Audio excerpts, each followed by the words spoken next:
दोस्तों 28 दिसंबर 2025 की बात है। रात को लगभग 12 से 1 बजे का वक्त हो रहा था। एक रजनी नाम की महिला जो है वो सो रही थी और सोते हुए अचानक जो है वो ज़ोर से चीखने लगती है, चिल्लाने लगती है और रोने लगती है। तभी उसके पास में उसका एक बेटा और बेटी सो रहे थे, वो भी जग जाते हैं और जगने के बाद वो भी रोने लगते हैं, चिल्लाने लगते हैं। देखते हैं जो उसकी माँ है वो इस ठंडी के महीने में पसीने से तरबतर हो रही थी और उसकी आवाज़ सुन करके दोस्तों जो उसके सास ससुर होते हैं वो भी उसके कमरे में आ जाते हैं। कहते हैं वो क्या हुआ बेटा, क्यों चिल्लाई? कहती है मैंने बहुत ही बुरा सपना देखा अपने पति को लेकर के। तो जो उसके सास ससुर होते हैं उसको चुप कराते हैं, ढांढस बंधाते हैं और उसको पानी वगैरह पिला करके उसको सोने की सलाह देते हैं और कहते हैं कोई बात नहीं है, बुरा सपना है और ये भूल करके सो जाओ। अब दोस्तों वो जो रजनी होती है वो फिर लेट जाती है और सुबह जब वो सोकर उठती है तो उसकी तबीयत इतनी ज़्यादा ख़राब हो जाती है, इतना ज़्यादा बिगड़ जाती है कि जो उसकी आवाज़ होती है वो उसकी आवाज़ नहीं बल्कि एक मर्द की आवाज़ निकलती है और लोग हैरान हो जाते हैं, परेशान हो जाते हैं। ये सुन करके जो आस पड़ोस के लोग होते हैं दोस्तों वो भी इकट्ठा हो जाते हैं और फिर लोग पूछने लगते हैं कि ऐसा तुम क्यों बोल रही हो, क्यों कर रही हो? फिर वो कहती है कि मुझे पानी पिलाओ और फिर मैं जवाब देती हूँ। दोस्तों वो जो रजनी होती है वो कहती है मैं रविकांत बात कर रहा हूँ। दोस्तों जब ये बात लोग सुनते हैं तो हैरान रह जाते हैं, परेशान हो जाते हैं। रविकांत दरअसल दोस्तों उसके पति का नाम होता है और वो बताती है कि यहाँ से लगभग 30 किलोमीटर दूर शेरगढ़ एक किला नाम का एक जगह है जो कि बहुत सुनसान है और वहाँ पर उसके पति का किसी ने पत्थर से मारकर हत्या कर दी है और उसको गहरी खाई में ढकेल दिया है। दोस्तों ये बात लोग जब सुनते हैं हैरान हो जाते हैं। उसके बाद दोस्तों एक गाड़ी का इंतज़ाम किया जाता है और इंतज़ाम करने के बाद जिस पते पर वो बताई थी, जो सपने में देखी थी, उस जगह पर लोग पहुंचते हैं और पहुंचने के बाद देखते हैं एक पत्थर पड़ा हुआ और उस पत्थर में वाकई में खून लगा हुआ था। जैसे ही लोग उसको देखते हैं देखकर हैरान रह जाते हैं। अब लोगों को तो यकीन हो गया था कि अगर इस पत्थर में खून लगा हुआ तो कहीं ना कहीं आसपास कुछ ना कुछ जरूर है। लोग इधर उधर ढूंढने लगते हैं और ढूंढते ढूंढते लगभग 50 फीट एक गहरी खाई होती है, उस खाई तक जब पहुंचते हैं तो देखते हैं वाकई में उस महिला का जो पति है वो पड़ा हुआ है, उसकी लाश पड़ी हुई है। अब दोस्तों उसके पति की लाश निकाली जाती है और पुलिस को सूचना दी जाती है। दोस्तों सवाल यहाँ पर ये उठता है कि उस महिला को आखिरकार ये संदेशा, ये जो स्वप्न है वो कैसे आया? उसके पति की आत्मा मरने के बाद उसकी पत्नी में कैसे आई? बहुत ही सोचने वाला विषय है, बहुत ही इंटरेस्टिंग सच्ची घटना है। पूरी कहानी सुनिएगा, लेकिन कहानी में आगे बढ़ने से पहले बस एक ही रिक्वेस्ट है आप सबसे, चैनल पर नए हैं तो चैनल को सब्सक्राइब कर दीजिए, वीडियो को लाइक कर दीजिए ताकि हमारा हौसला बढ़ता रहे। दोस्तों राजस्थान प्रदेश का एक जिला लगता है धौलपुर और धौलपुर की अदालत है। उस अदालत में एक रजनी नाम की जो महिला है वो कटघरे में खड़ी हुई है और जज साहब की इससे गुहार लगा रही थी कि जज साहब मुझे अपने बच्चों से एक बार मिलने दिया जाए। लेकिन जज साहब उसकी बातें सुनते हैं, उसकी तरफ देखते हैं, लेकिन कोई टिप्पणी नहीं करते हैं। दोस्तों जब महिला पुलिस वाले उसको भरतपुर जेल ले जा रहे थे तो जो रजनी नाम की महिला होती है वो रोए जा रही थी, चिल्लाए जा रहे थे। रास्ते में उसके 2 बच्चे, एक बेटा और बेटी खड़े होते हैं, उसके परिवार के और सदस्य खड़े होते हैं, उसके मायके वाले खड़े होते हैं, उसके सास ससुर खड़े होते हैं। अब वो उन बच्चों को देख करके और रोने लगती है, फिर रिक्वेस्ट करती है महिला पुलिस वालों से मेरे बच्चों से मुझे एक बार मिलने दिया जाए। रोता हुआ चेहरा था वो देख करके फिर जो उसके घर वाले थे वो बच्चों को इजाज़त देते हैं कि जाकर के अपनी माँ से एक बार मिल लो। दोस्तों जैसे ही बच्चे इजाज़त पाते हैं वो दौड़ करके अपनी माँ के गले से लिपट जाते हैं, चिपट जाते हैं। दोस्तों लिपटने चिपटने के बाद दोस्तों इतना रोते हैं बच्चे भी और रजनी भी कि वो जो नज़ारा था वो देख करके जितने लोग भी वहाँ पर खड़े थे उनके आंखों में आंसू आ जाते हैं, वो भी रोने लगते हैं। यहाँ तक कि इंक्लूडेड जो पुलिसकर्मी भी थे उनकी भी आंखें नम हो जाती हैं, शायद ये सोच करके कि ये जो नज़ारा है, ये जो बच्चे हैं, ये अपनी माँ से इस तरह से दोबारा नहीं मिल पाएंगे। दोस्तों, ये जो कहानी शुरू होती है, ये कहानी शुरू होती है जून 2025 में। जो रजनी के पति होता है वो मार्बल का बेहद बढ़िया कारीगर होता है और वो कमाने खाने के लिए, अपने घर का रोजी रोटी चलाने के लिए, परिवार का जीविका चलाने के लिए घर से लगभग 700 किलोमीटर दूर बेंगलोर जाता है, वहाँ पर मार्बल का काम करता है। जब जून 2025 में वो बेंगलोर जाने की तैयारी कर रहा था, जब वो जा रहा था तो जो उसकी पत्नी रजनी होती है वो कहती है मैं भी आपको छोड़ने स्टेशन चलूँगी। फिर जो उसके बच्चे होते हैं कहते हैं मैं भी जाऊँगा। अब उसके बाद दोस्तों वो सब रविकांत को छोड़ने के लिए धौलपुर स्टेशन जाते हैं और धौलपुर स्टेशन जब छोड़ करके वापस आ रहे थे तो उन्हें कोई साधन नहीं मिल रहा था। तभी एक ऑटो मिलता है, उस ऑटो में वो सब बैठ जाते हैं। दोस्तों, उस ऑटो में एक बेटी इस तरफ, बेटा इस तरफ और बीच में जो होती रजनी बैठी हुई थी और बच्चे बहुत खुश थे क्योंकि कहीं घूमने के लिए गए थे, अपने पिता को छोड़ने के लिए गए थे। माँ जो है वो दोनों बच्चों से प्यार करती है, चुम्मी लेती है और बच्चे भी अपनी माँ से लिपटे रहते हैं, चिपटे रहते हैं और हंसी मजाक का जो माहौल है वो चलता रहता है। जो ऑटो ड्राइवर होता है वो ऑटो के शीशे में से उन सबको देख रहा था, निहार रहा था। तभी जब उनका घर आ जाता है वो वहाँ पर उनको छोड़ देता है और वहाँ से निकल जाता है। दोस्तों, उसके बाद लगभग 15 दिन के बाद रजनी को किसी काम से फिर शहर जाना होता है और उसके बाद जब वो घर से बाहर निकलती है तो इत्तेफाक से वही ऑटो वाला जो स्टेशन से घर छोड़ने आया था वही उसे एक बार फिर मिल जाता है और वो फिर जैसे उसको देखते ही कहती भैया आप यहाँ कैसे?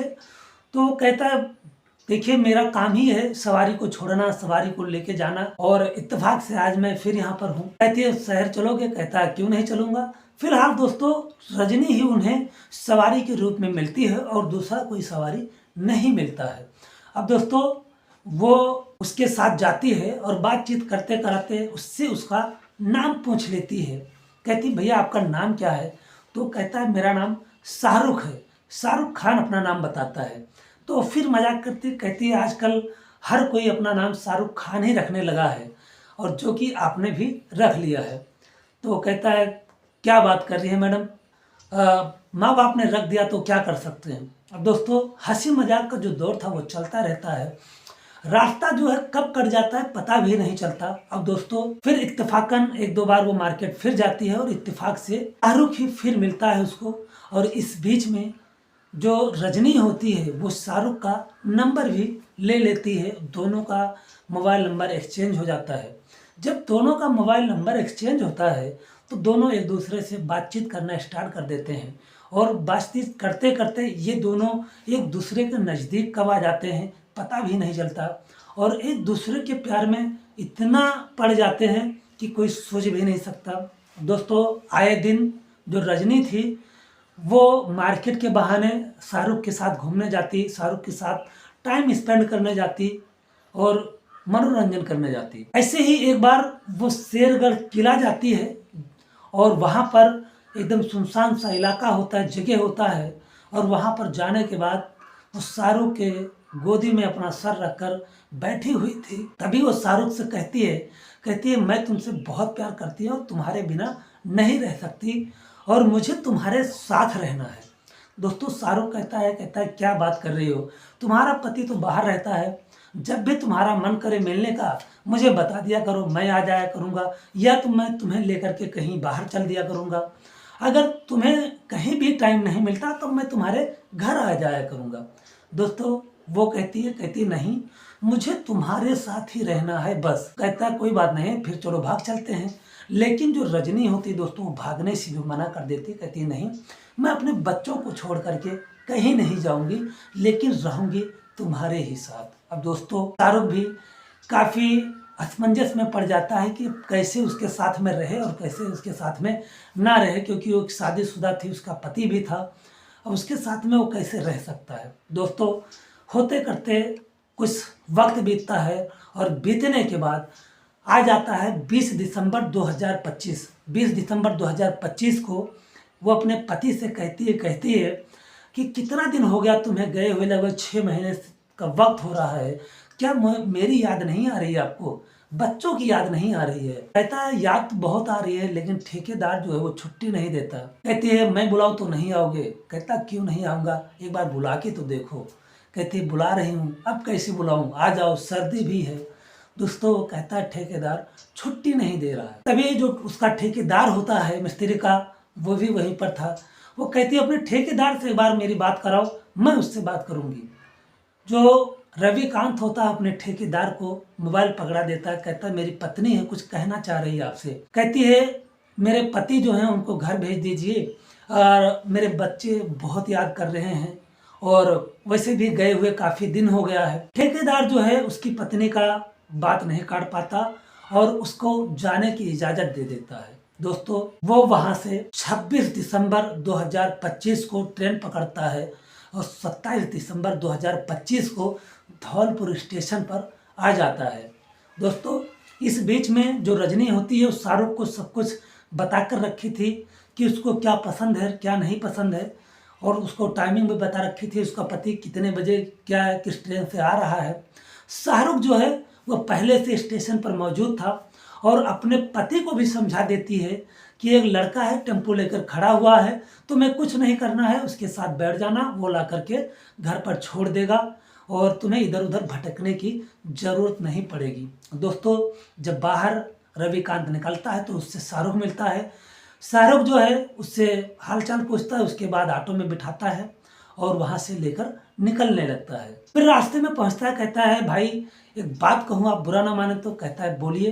कहता है क्यों ना हम लोग यहीं पास में शेरगढ़ किला है, वहां पर चलते हैं, और वहां से चलने के बाद फिर मैं घर आपको छोड़ दूंगा। कहता है कोई बात नहीं भाई, चलो। वहां पर जाने के बाद दोस्तों, शाहरुख जो है उसको पहले से रजनी बता रखी थी कि उसको दारू बहुत पसंद है, बियर बहुत पसंद है। वो सब कुछ लेकर गया हुआ था अपनी गाड़ी में, जो उसे पसंद था बेहद। दोस्तों, वहां पर पहुंचने के बाद वो दारू निकालता है, बियर निकालता है। कहता भाई क्यों ना हो जाए थोड़ा थोड़ा। जो रविकांत था वो ये सब देखकर बहुत खुश होता है और शाहरुख से इम्प्रेस हो जाता है, और उसके बाद दोनों बैठ करके वहीं पर पीने लगते हैं। दोस्तों, शाहरुख जो है वो रविकांत को इतना पिला देता है कि इतना ओवरडोज हो जाता है कि वो उठ भी नहीं सकता था। चलने की बात तो बहुत दूर थी। अब दोस्तों, वो उसके बाद रजनी को फोन लगाता है, कहता है ये एकदम ओवरडोज हो गया है, और एक बार फिर सोच लो कि ये करना सही है या नहीं सही है। रजनी जो है वो कहती है बिल्कुल सही है, और जो मैंने कहा है वो करो, ज़्यादा कुछ मत सोचो और डरो मत एकदम। दोस्तों, फिर वो कहती है फ़ोन चालू रखना, जो भी करना फ़ोन चालू रखना, मैं उसकी आवाज़ सुनना चाहती हूँ, और मैं उसका वो दर्द सुनना चाहती हूँ, उसका वो कराह सुनना चाहती हूँ। दोस्तों, वहीं पास में एक पत्थर पड़ा हुआ था। शाहरुख जो है फ़ोन चालू था रजनी को सुनने के लिए, और वहीं पर वो पत्थर को उठाता है, रविकांत के सर पर पत्थरों से कई वार करता है। रविकांत जो है वो उठने की हालत में नहीं था, और जो उसका कराहपन था, जो उसकी सिसकियाँ थी, जो उसका आह था, वो रजनी के कानों तक पहुंच रही थी। रजनी बाकायदा उसकी आवाज सुन रही थी, और धीरे धीरे वो अपना दम तोड़ देता है। जब दम तोड़ देता है, फिर जो शाहरुख होता है वो उसे वहीं एक 50 फीट गहरी खाई होती है, और उसको वहीं से धक्का दे देता है, और वो लगभग 50 फीट गहरी खाई में नीचे चला जाता है। अब दोस्तों, वो वहां से निकलने के बाद दिल्ली चला जाता है अपनी बहन के पास। वो सोचता है अब तो कुछ होगा नहीं, पकड़ा नहीं जाऊंगा। लेकिन दोस्तों, कहते हैं ना कि कभी कुछ छुपाने से छुपता नहीं है। लगभग 28 दिसंबर की वो रात थी जब रजनी को ये सपना आता है, और सपने में वो सब कुछ देखती है। कहीं ना कहीं जो रविकांत की वो आवाजें थी, दर्द भरी आवाजें थी, कराहने की आवाजें थी, चिल्लाने की आवाजें थी, वो उसके दिमाग में बार बार गूंज रही थी। वो उसको अपने दिमाग से निकाल नहीं पा रही थी, और उसी का देन था कि रजनी अपने आप को संभाल नहीं सकी, और वो अपने सपने वाली जो बात है वो बताती है। जब पुलिस आती है और पुलिस इस बात को सुनती है तो पूरी तरह से चौंक जाती है कि कोई एग्जैक्ट सपने में ऐसे कोई देख सकता है और एग्जैक्ट लोकेशन ला करके बता सकता है। दोस्तों, पुलिस जो है वो रजनी को शक के बिना पर अपने हिरासत में लेती है और हिरासत में लेने के बाद सख्ती से पूछताछ करती है तो सारी कहानी जो है बयां करती है। पुलिस जो है मोबाइल नंबर की सीडीआर निकलवाती है। निकलवाने के बाद शाहरुख का जब नंबर मिलता है, पुलिस जो है शाहरुख को गिरफ्तार करती है। गिरफ्तार करने के बाद दोनों से जब सख्ती से पूछताछ किया जाता है, दोनों अपना गुनाह कबूल करते हैं। हालांकि शाहरुख कहता मैं करना नहीं चाहता था ये सब, लेकिन इनके कहने पर मैंने ये सब किया। लेकिन गुनाह तो गुनाह था, चाहे खुद करो या किसी के कहने पर करो। दोस्तों, इस बचपने वाले मोहब्बत में क्या कहा जाए, उस पति को मरवा देती हैं ऐसी औरतें जिनके साथ में वो अपनी ज़िंदगी बिताने के लिए 7 फेरे लेकर के 7 वचन निभाने की वादे करती हैं, कस्में खाती हैं। दोस्तों, उन बच्चों का क्या होगा जो छोटे छोटे थे। रजनी का जो बेटा होता है उसका नाम आरो होता है, 3 साल का था, और जो उसकी बेटी होती है 6 साल की होती है, उसका नाम खुशी था। उनका जो पालन पोषण है वो अब कौन करेगा। हालांकि रजनी जो ननद है, 3 ननद होती हैं, यानी बच्चों की बुआ होती हैं, लेकिन आखिर में आखिर माँ ही होती है। माँ का जो लालन पोषण है वो कोई और नहीं दे सकता। उसकी दादी है बच्चों की, वो भी है, लेकिन माँ का जो प्यार है वो कोई और नहीं दे सकता। दोस्तों, सवाल यहाँ पर वो ये उठता है, वो बच्चा जो है वो अनाथ हो चुके हैं। जो उसका पिता है, उनके पिता को जो साया उनके सर से उठ चुका है, माँ जेल में रहेगी, उनका जो पालन पोषण है वो कैसे होगा। दोस्तों, इस कहानी को सुनाने का मकसद किसी के दिल को ठेस पहुंचाना नहीं, किसी को भावनाओं को आहत करना नहीं, बस आप जागरूक और सतर्क करना। कभी आप ऐसे माहौल में ना फंसे, आप ऐसी गलती ना करें। मिलते हैं कल किसी नेक्स्ट वीडियो में किसी रियल स्टोरी के साथ में। तब तक के लिए जय हिंद, जय भारत, नमस्कार।